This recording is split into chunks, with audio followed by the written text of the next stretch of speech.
இது வந்து ஒரு ஏதோ ஒரு ஃபங்க்ஷனுக்கு வந்த மாதிரி இல்லை ஆக்சுவலாக. ஏன்னா எல்லாமே ஃப்ரெண்ட்ஸ் தான் இருக்காங்க இங்கே. மெயினாக பிரதீப், அஸ்வத் மேமே எனக்கு ரொம்ப ரொம்ப வருஷமாக தெரியும் அர்ச்சனா மேம். அண்ட் இங்கே இருக்கக்கூடிய எல்லாருக்குமே வந்து ரொம்ப ஃபர்ஸ்ட் ஆஃப் ஆல் மை வணக்கம். சாரி, அவ்வளோவா ஃப்ளோவில் வராது, ஸோ அட்ஜஸ்ட் பண்ணிக்கோங்க. பிரதீப் கூட நான் ஒர்க் பண்ணிட்டுருக்கேன். நாங்களும் ஒரு படம் பண்ணிகிட்ருக்கோம். ஸோ நான் முதல்ல முன்னாடியே இந்த ஷார்ட் ஃபிலிம் இந்த மாதிரி டைம்ஸ்லேயே வந்து பார்த்துருக்கேன் நிறையா.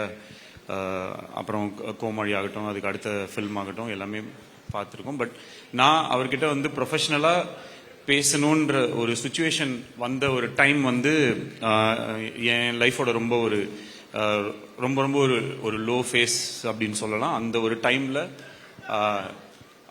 தான் வந்து நான் முதல்ல அவருக்கு வந்து கால் பண்ணி பேசினேன். அப்போ வந்து அவர் வந்து உடனே எனக்கு வந்து ஒரு மீட்டிங் கொடுத்து என் ஸ்கிரிப்டை கேட்டு அந்த நேரத்தில் நடந்தது தான் அந்த லவ் இன்சூரன்ஸ் கம்பெனின்ற ஒரு ஃபிலிம். அதுக்கு I am grateful to you for this life time Pradeep. சில ஹீரோஸ் வந்து எப்பயுமே பார்த்தீங்கன்னா இப்போ ஆக்டர்ஸ் இருப்பாங்க, ஸ்டார்ஸ் இருப்பாங்க. இப்போ ஆக்டர்ஸ் அப்படின்னும் போது எப்படின்னா அவங்க நல்லா நடிப்பாங்க, அவங்கள நம்ம ஸ்க்ரீனில் பார்த்து பயங்கரமாக என்ஜாய் பண்ணுவோம். அவங்க அதுக்கப்புறம் என்னென்ன மாதிரி கேரக்டர்ஸ் பண்ணுறாங்க, அவங்க என்ன மாதிரி கதைகளை தேர்ந்தெடுக்கிறாங்க அப்படின்றத பார்த்து நம்ம அவங்கள ரொம்ப ரசிக்க ஆரம்பிப்போம். பட் ஒரு சைடில் வந்து பார்த்தீங்கன்னா சில பேர் வந்து அவங்க என்ன மாதிரி கேரக்டர்ஸ் பண்ணுறாங்க அப்படின்றது நம்ம பெருசாக மைண்டில் எடுத்துக்க மாட்டோம். பட் அவங்கள நம்ம ஃபாலோ பண்ணிகிட்டே வருவோம். அவங்க நடிக்கிற விதம், அவங்களோட மேனரிசம்ஸ், அவங்களோட இமேஜ், அவங்க போடுற காஸ்டியூம்ஸ்லேருந்து அவங்க பண்ணுற சின்ன சின்ன விஷயங்கள், இந்த மாதிரி விஷயங்கள் நம்ம பண்ண வைக்கும்போது அவங்க ஆட்டோமேட்டிக்காக நம்ம வந்து அவங்கள ஜஸ்ட் சும்மா அவங்கள ஃபாலோ பண்ணாமல் அவங்களோட ஃபேனாக நம்ம மாறுவோம், அவங்களோட ரசிகராக நம்ம மாறுவோம்.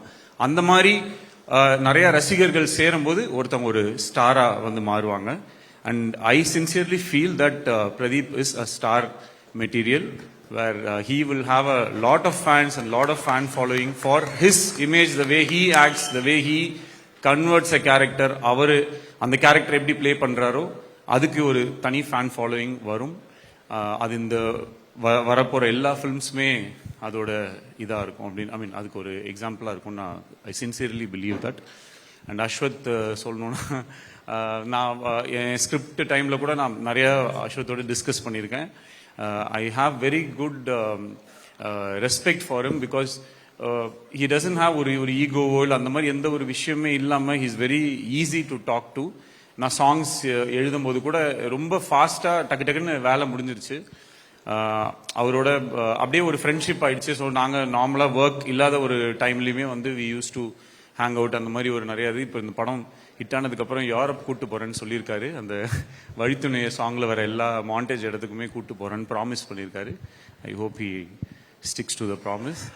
And I wish everyone இந்த மூவியில் இருக்கிறவங்கள Kayadu and Anupama, there's a very nice cast. and லியானோட ஒர்க் பண்ணுறது ஐ திங்க் இதுக்கு முன்னாடி ஒரே ஒரு பாட்டு மட்டும் ஒர்க் பண்ணியிருக்கோம். திமிரு காட்டாதுன்னு சொல்லி ஒரு சாங் ஒர்க் பண்ணியிருக்கோம். அந்த ஐ ஹாவ் வெரி ஃபாண்ட் மெமரிஸ் அந்த சாங். அப்போது நான் ஒரு வேர்ட் சொன்னால் அவர் கடைசி வரைக்கும் அந்த வேர்டை வந்து வைக்கவே இல்லை. அட்லீஸ்ட் இப்போ வந்து இந்த பாட்டில் என்னோட வேர்ட்ஸ் எதுவுமே சேஞ்ச் பண்ணாமல் அலோவ் பண்ணதுக்கு தேங்க்யூ ஸோ மச். அது என்ன வேர்டு சார்? இல்லை, நான் சொன்னேன் அந்த திமிரு காட்டாதடி தானே இருந்துச்சு, அது ஃபிலிமு காட்டாதடின்னு வச்சுக்கலாம். அது ஏன் திமிரு அந்த மாதிரிலாம் சொல்லிக்கிட்டு பாவம் அப்படின்னு சொல்லிட்டு இப்படி ஃபிலிம் காட்டாதுன்னு சொல்லி இந்த மாதிரி ஒரு ஸ்டெப்பும் போட்டுக்கலாம் லியான் அப்படின்னு சொன்னேன். ஓகே ப்ரோன்னு சொல்லிட்டு கடைசியில் ஆடியோ ரிலீஸில் தான் தெரிஞ்சது திமிரு காட்டாதுன்னு தான் வச்சாங்கன்னு சொல்லிட்டு. அதை நான் திருப்பி எழுதும்போது ப்ரோ இந்த வாட்டி எந்த வேர்டும் மாற்ற மாட்டீங்களன்னா ஒரு நல்ல வேலை எதுவும் மாற்றலை. அப்புறம் லிரிக்ஸ், இந்த படத்தில் லிரிக்ஸ் எழுதும்போது ஜென்ரலாக நான் பாட்டு லிரிக்ஸ் எழுதும்போது I write it from my heart. அது ஒரு மேனிஃபெஸ்டேஷன் மாதிரி நான் யோசிப்பேன். சில பாடல்களுக்கு வந்து ரொம்ப will feel very close. For example ஒரு வாட்டி வந்து இது ஒரு இன்சிடென்ட், என்னோட போடா போடி படம் டைமில் அதில் வந்து ஒரு சாங் இருக்கும். அது வந்து ஐயோ மாட்டிக்கிட்டேன்னு ஒரு பாட்டு இருக்கும். அந்த பாட்டு வந்து ஷூட்டிங் பண்ணது 1 வருஷம் ஆயிடுச்சு.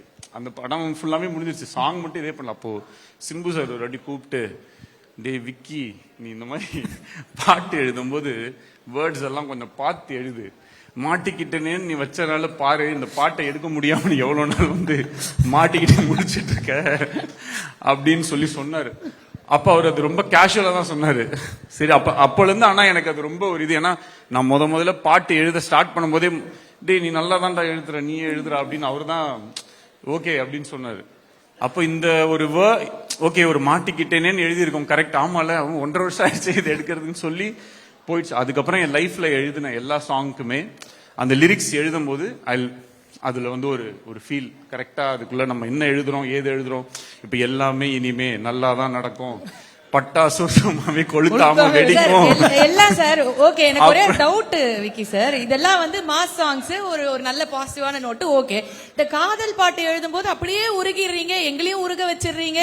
அதான் everything what ever it is. So ஆக்சுவலா அந்த சாங் அந்த எல்லாமே இனிமே பாட்டு எழுதுறதுக்கு முன்னாடி கையில படமே கிடையாது.